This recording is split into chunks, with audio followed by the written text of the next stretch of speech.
Good evening, dear televiewers. This is the 7 p.m. on Reflets Afrique television. Sonara and Cameco have been tagged as the most indebted enterprises in the Cameroonian economy, with an accumulated debt of 826 billion francs CFA as of September 30, 2020, according to the 9th issue of the monthly conjuncture of Cameroon's public debt, recently published by the Debt Recovery Fund and the Permanent Secretariat of the National Public Debt Committee. The National Oil Refinery Company, Sonara, and the Cameroon Airlines Corporation, Cameco, are the most indebted public companies, with 826 billion out of 823 billion overall debts for all public companies. The document states that the Minister of Finance, who doubled as president of the National Committee for Public Debt, Louis-Paul Motaze, sees the managers of the over 100 public companies by correspondence on July 21, 2020, as a means to collect information on the depth of the structures for which they are responsible. As of October 21, 2020, 21 companies responded, and the outstanding debt of companies and public institutions as of September 30, 2020 is estimated at approximately 833 billion francs CFA. The November parliamentary session in Cameroon began today, November 12, 2020, with a plenary session that commenced at 11 a.m. and the Senate session at 4 p.m. being the last ordinary session of the year. The President of the National Assembly, Kavayege Jibril, condemned the act of violence perpetrated by separated fighters in the English-speaking regions towards women and children and the jihadist threat Boko Haram. According to him, no cause can justify the October 24th barbaric act carried out in Kumba Southwest region. A minute of silence was observed in the honor of the fallen heroes who have died from the threats in the region, before initiating his welcome speech. The Speaker of the National Assembly during the plenary session called on all actors involved to ensure the restoration of peace in the crisis regions.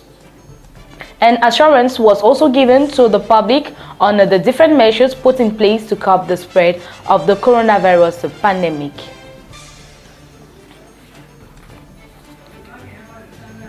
More than 7 million children will be dewormed in 10 regions of the country from November 16 to November 27, 2020, according to information from the Health Ministry. The campaign, which targets 7,400,250 school children and 250 school children aged 4 to 14 and 228,089 adults. The initiative stems from the fact that millions of Cameroonians suffer from intestinal worms, and as such, the Ministry of Health is launching the vast national deworming campaign to fight the disease in a close collaboration with the Ministry of Basic Education and Secondary Education, and not forgetting the municipalities' operation will be held in the most affected health district. According to Malachi Manauda, Cameroon's Minister of Public Health, the prime intention is to mobilize the management teams of the health district for the deworming of students from establishments dependent on other ministerial departments and children of age not attending school.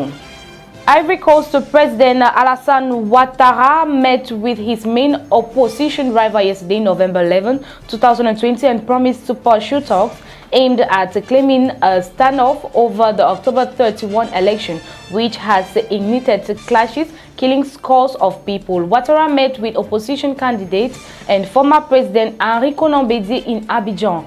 The election handed to Ouattara a third term, which some say violates a two-term constitutional limit. According to Ouattara, it was a first meeting to break the ice and restore trust. Both Ouattara and Bédié said the meeting was an important feast to stem, but did not indicate that they had made any concessions. Ouattara was declared victor of the election with more than 94% of the vote. which was boycotted by the main opposition. Up to 85 people have been killed in the clashes that ensured after Ouattara decided to run for a third term, with more than 8,000 people who have fled the country to seek refuge in neighboring states, fearing the violence last seen ever 2010 election, which killed more than 3,000 people, could not reunite. In the sport section, we talk about former Cameroon international Alexandre Song has completed a surprise move to little-known Djibouti club Arta Sola 7.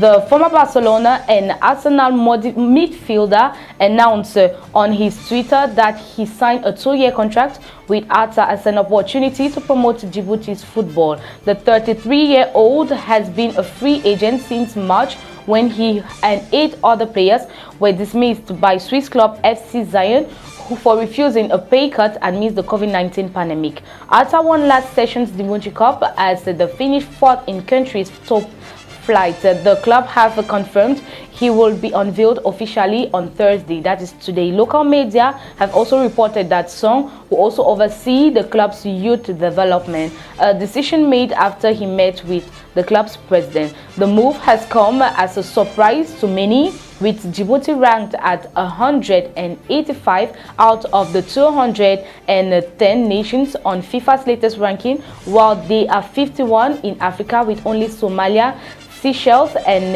Eritrea ranked lower in the continent. It is on this sport note that we draw an end to this piece of information we brought to you this evening, dear televiewers. Thanks for watching till the end. See you tomorrow for another edition of the 7 p.m.